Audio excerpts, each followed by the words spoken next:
జీవితం అనేది ఎప్పుడూ ఒకేలా ఉండదు. నవ్వేవాడికి ఏడ్చే రోజు వస్తుంది, అలాగే ఏడ్చేవాడికి నవ్వే రోజు తప్పకుండా వస్తుంది. కాస్త ఓపిక పట్టాలి అంతే. నిన్ను సంతోషపెట్టే వారంతా నీ వాళ్ళు అనుకోవటం, అలాగే మంచివారి అనుకోవటం తప్పు. అలాగే నిన్ను బాధ పెట్టేవారంతా చెడ్డవారు కూడా కాదులే. అదృష్టాన్ని సరదాగా నమ్ముకో, కష్టాన్ని మాత్రం పూర్తిగా నమ్ముకో. అప్పుడే నీకు విజయం అనేది తప్పకుండా వరిస్తుంది.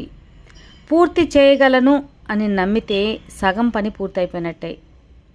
నీ గమ్యం ఎంత ఎత్తులో ఉన్నా దానిని చేరుకునే మార్గం మాత్రం నీ కాళ్ళ కింద నుండే మొదలవుతుంది. నువ్వు కష్టపడితేనే ఫలితం వస్తుంది. ఓర్పు అనేది ఎంత చేదుగా ఉంటుందో తెలుసా?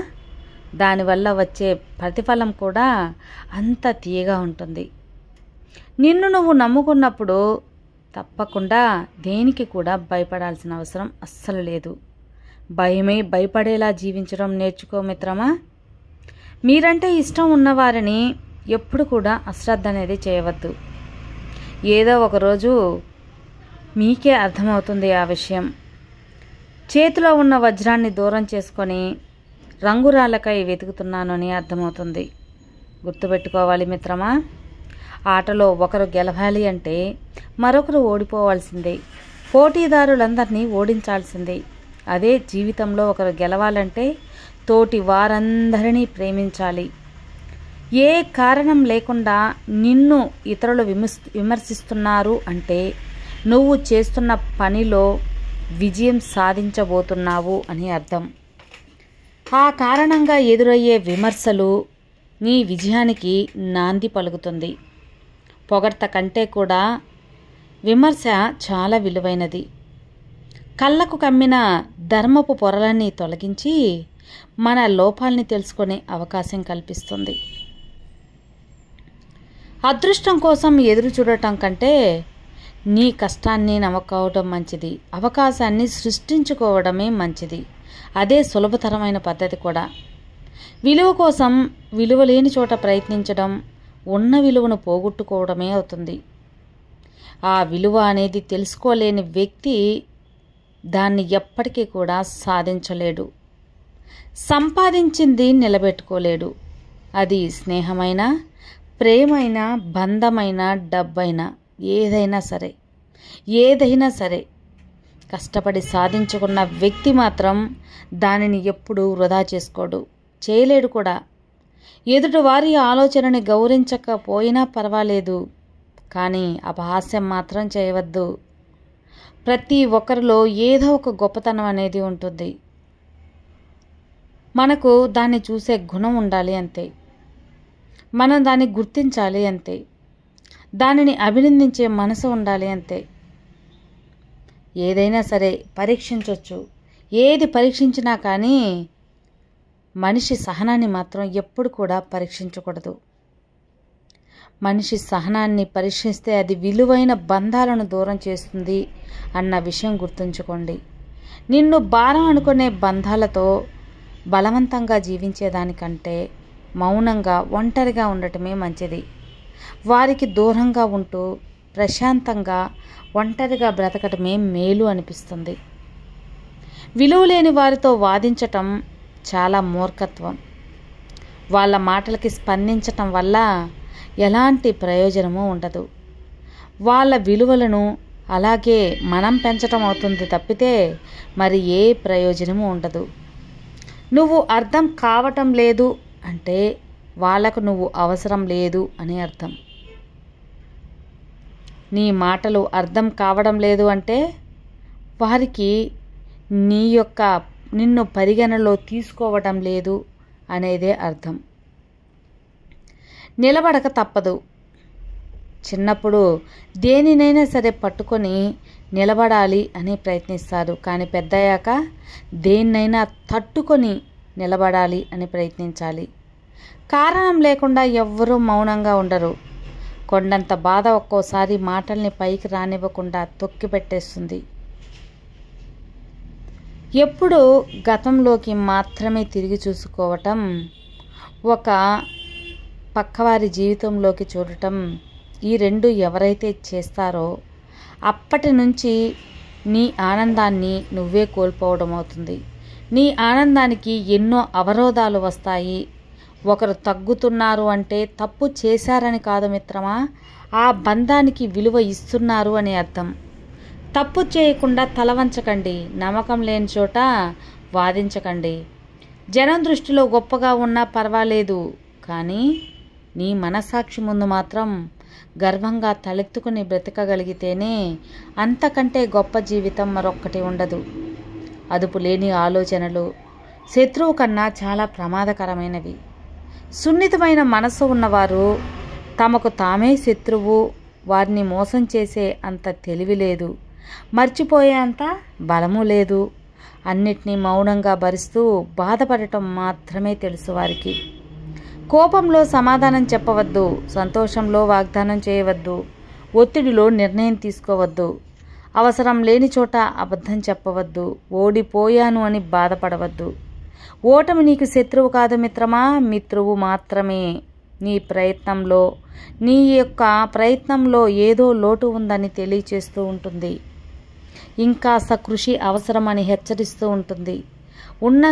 ఉన్నత వ్యక్తిత్వం కలిగి ఉంటే శత్రువు కూడా నిన్ను చూసి తల వంచుకుంటారు.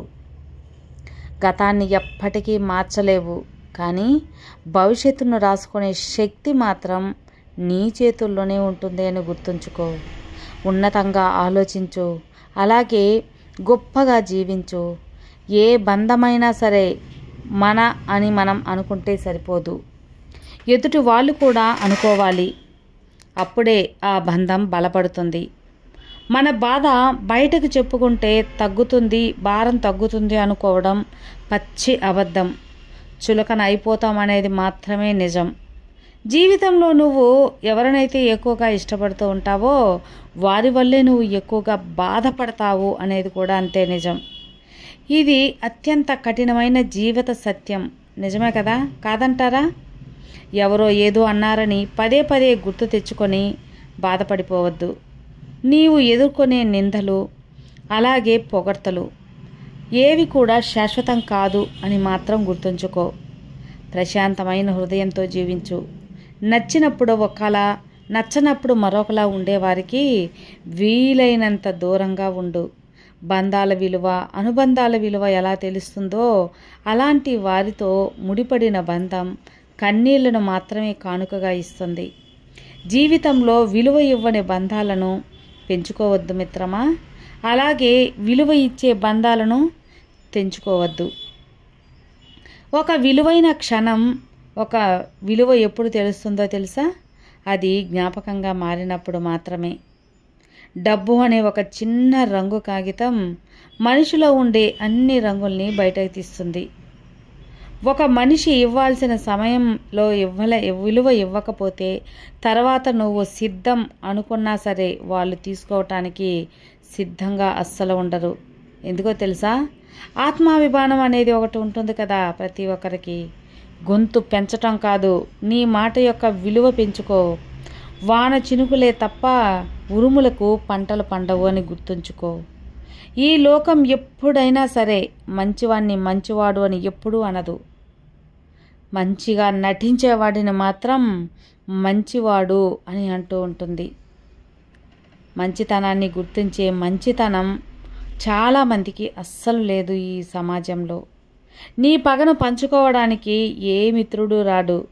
నీ మిత్రుడిని దూరం చేయడానికి మాత్రం పక్కన చేరేవాళ్ళు చాలామందే ఉంటారు. జాగ్రత్తగా ఉండాలి. నీ తప్పు లేకుండా నిన్ను ఎవరు బాధ పెట్టినా, నీకు ప్రతీకారం తీర్చుకోవటం చేత కాకపోయినా సరే కాలం తప్పక శిక్షిస్తుంది. వస్తే రాని ఎంత పెద్ద కష్టం వచ్చినా చావు కంటే చిన్నదే కదా. వచ్చేవి పోయేవి మూడే: పేదరికం, వ్యాధి, డబ్బు.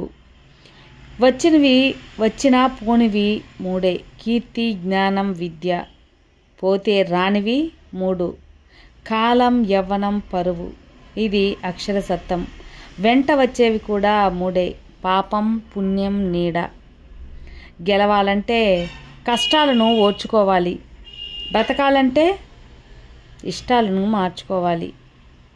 నిన్ను ఇష్టపడే వాళ్ళు నువ్వు ఎలా ఉన్నా సరే అని సర్దుకుపోతారు. నువ్వంటే ఇష్టం లేని వాళ్ళు నువ్వు ఎంత సర్దుకుపోయినా సరే దూరం అవుతూనే ఉంటారు. అలాంటి వాళ్ళ గురించి ఆలోచించి నీ సమయాన్ని వృధా చేసుకోవద్దు. నీ మనసుని బాధ పెట్టుకోవద్దు. విజయం నీకు కళ్ళ ముందు ఉంటుంది. ఇష్టపడేదానిలో నీ గౌరవం ఉంటుంది. మోసం చేసేదానిలో నీ పతనం ఉంటుంది అని గుర్తుంచుకో. నువ్వు నిజాయితీగా ఉన్నంత వరకు ఒకరి ముందు నటించాల్సిన అవసరం అస్సలు లేదు. కొడుకు గుణం పెళ్లి తర్వాత తెలుస్తుందంటారు. అదే కూతురు గుణం వయసులో తెలుస్తుందంటారు.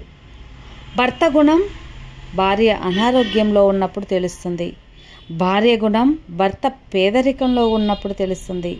స్నేహితుడి గుణం మనం కష్టాల్లో ఉన్నప్పుడు తెలుస్తుంది. అన్నదమ్ముల గుణం జగడంలో తెలుస్తుంది.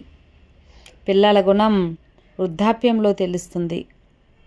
తల్లిదండ్రుల వృద్ధాప్యంలో ఉన్నప్పుడు మాటలు చెప్పేవారి దగ్గరకు తాత్కాలికంగా జనం చేరుకుంటూ ఉంటారు. కానీ కష్టపడే వారి దగ్గరకు విజయం మాత్రం శాశ్వతంగా వచ్చి చేరుకుంటుంది. ప్రస్తుతం మనిషి మంచివాడు కావాలి అంటే మంచి పనులు చేయనక్కర్లేదు. ఎదురువారి గురించి చెడుగా మాట్లాడకుండా ఉంటే మాత్రం చాలు. గొప్పవారి యొక్క గొప్పతనం వారు చిన్నవారితో ప్రవర్తించే తీరును బట్టి తెలుస్తుంది. ఎక్కడ విన్న మాటలు అక్కడే మర్చిపోవాలి. ఇక్కడివి అక్కడ, అక్కడివి ఇక్కడ చెప్పడం వల్ల జీవితాలే నాశనం అయిపోతూ ఉంటాయి. ఈ భూమిపై అందరూ నీలాగే బ్రతకాలి కదా. ఎవరి జీవితాల్లోకి తలదూర్చవద్దు. ప్రతి ఒక్కరిని ప్రశాంతంగా జీవించనివ్వాలి అంటే మన పనులు మనం చేసుకోవాలి. అలా కాకుండా ఇతరుల పనుల్లో ఇతరుల మాటల్లో తలదూరిస్తే వాళ్ళ జీవితం నాశనం అవ్వటమే కాకుండా మన యొక్క పనులు కూడా పూర్తవవు. మన సమయం కూడా వృధా అవుతుంది. మన మెడకు కూడా ఎన్నో చెడు అనేది ఆవరించేస్తుంది. విన్నారు కదా అండి. ఈ మంచి సూక్తుల్లో మీకు ఏ సూక్తి నచ్చిందో ఖచ్చితంగా కామెంట్లో తెలియపరచండి. మరో మంచి వీడియోతో మళ్ళీ కలుద్దాం. Have a good day friends. Thank you for watching. Bye.